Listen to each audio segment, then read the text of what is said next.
It was Christmas Eve, the kind of night when the world glowed with warm lights and soft laughter, yet Alexander Hale, one of the city's most powerful CEOs, felt as though he were standing on the edge of an empty world. Snow drifted gently through the streets, clinging to his perfectly tailored suit as he sat alone at a small cafe table on the bustling winter sidewalk. All around him, families hurried by in joyful clusters, their arms full of gifts, their cheeks flushed from the cold, their eyes sparkling with anticipation. And there he was, the man who had everything anyone could ever want, wealth, prestige, influence, yet possessed absolutely nothing that truly mattered. He had built an empire but lost the warmth of connection along the way. It was supposed to be another quiet holiday spent drowning in silence, another night pretending he didn't care. Until a small shadow fell across his table. A tiny girl, clutching a worn teddy bear to her chest, was staring up at him with wide, innocent eyes, and in that moment, without warning, his world began to shift. If you believe kindness and second chances can change a life, don't forget to like, comment, share, and subscribe. It truly helps our stories reach more hearts. Alexander had always prided himself on being untouchable. Raised in a home where love was a luxury no one offered, he had carved out his own success through relentless ambition. Holidays were just interruptions to productivity, invented excuses for people to slow down. His childhood memories of Christmas were little more than the sound of his parents arguing in separate rooms, the flicker of a fireplace that warmed the house but not the people inside it, and the endless ache of longing for attention that never came. So as an adult, he simply erased the holiday from his life, convincing himself it didn't matter. Work was simpler. Work didn't disappoint. But that year had been different. That year he felt tired, not in the way a person gets after long hours, but in the deep, hollow way that settles into the bones. He had achieved milestone after milestone, yet each accomplishment felt emptier than the last. His friends had drifted away, choosing families of their own, and his employees respected him but feared him. He couldn't remember the last time he had heard someone laugh in his home. So he found himself sitting outside the cafe long after he had finished his coffee, just to be around the sound of people who still had something to celebrate. He thought he blended into the noise and lights, invisible in his loneliness. But the little girl saw him. She couldn't have been more than 4. Her coat was a size too big, her boots slightly scuffed, and wisps of golden hair curled around her rosy face. She stood there clutching her teddy bear as if it were the most precious treasure on earth, and for a moment Alexander wondered if she had wandered away from her family. But then he saw a woman a short distance away, presumably her mother, watching patiently, giving the child space to be brave. The girl tilted her head, studying him with the kind of curiosity only children possessed. To her, he wasn't a CEO or a man of status, he was just a person sitting alone in the snow. Something inside him cracked. He hadn't realized how tightly he had been holding himself together until her simple presence made him aware of the fragile pieces within him.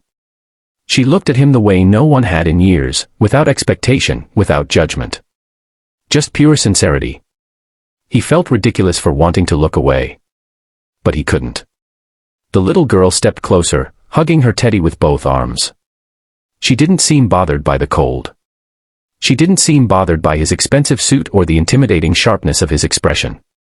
Instead, she smiled, a small, warm smile that softened the icy grip around his chest. Alexander felt something unfamiliar rise inside him. It wasn't panic or discomfort, it was longing. He had forgotten what hope felt like. The girl moved her gaze to the table, then back to him, as if trying to understand why anyone would sit alone on a night when the whole world seemed to be sharing joy. Her lips parted, forming words he didn't expect, words so gentle yet so powerful they made his heart stutter. "Come have party at my place." The simplicity of the invitation nearly undid him. His throat tightened. 1,000 excuses formed in his mind. He didn't know her, it wasn't appropriate, he didn't belong, but none of them left his mouth. Instead, he felt tears prick the corners of his eyes, hot against the winter chill. He blinked them away quickly, hoping she didn't notice. But she did. Children always notice. She stepped even closer and lifted her teddy bear toward him as though offering companionship. Alexander stared at the bear, then at the little girl, and in her gaze he saw something he had lost long ago, the belief that people deserved connection simply because they existed. Not because of achievements. Not because of expectations. Just because they were human. He glanced at her mother again, expecting her to intervene, but she only gave him a gentle nod, an unspoken reassurance that her daughter had a kind heart and that he didn't need to be afraid of accepting kindness. He swallowed, unsure why this moment felt so monumental. But he managed to smile back at the child, a small smile that trembled at the edges. It felt foreign on his face, but real. The girl's smile widened in triumph, as though she had just saved him without even realizing it.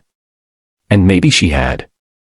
For reasons he couldn't fully explain, Alexander found himself standing, brushing snow from his coat, and following the girl and her mother through the glowing winter streets. He felt strangely nervous, like a man walking into a life he wasn't sure he deserved. Their home was modest, warm, cozy, nothing like his sleek, silent penthouse. The moment he stepped inside, he was enveloped by the scent of cinnamon, pine, and something baking in the oven. Soft Christmas music played in the background. Twinkling lights wrapped around a small tree in the corner, and handmade ornaments hung proudly from each branch. It was imperfect and lived in, and to Alexander, it felt like stepping into a memory he never had but always wanted. The little girl ran ahead, placing her teddy on a chair as if giving it the best seat in the house. She tugged at Alexander's hand, guiding him toward the table set with homemade cookies, mismatched plates, and colorful paper napkins. A few other relatives were there, kind faces who greeted him with surprise but no hesitation. He waited for judgment, but none came. They welcomed him as though it wasn't unusual at all for a stranger in a tailored suit to join their Christmas Eve celebration.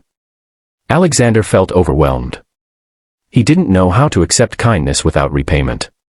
But every time he tried to excuse himself or apologize for intruding, someone simply smiled, offered him food, or drew him into a conversation. The little girl hovered near him the entire time, watching him with genuine delight, perhaps proud that she had brought a lonely person home.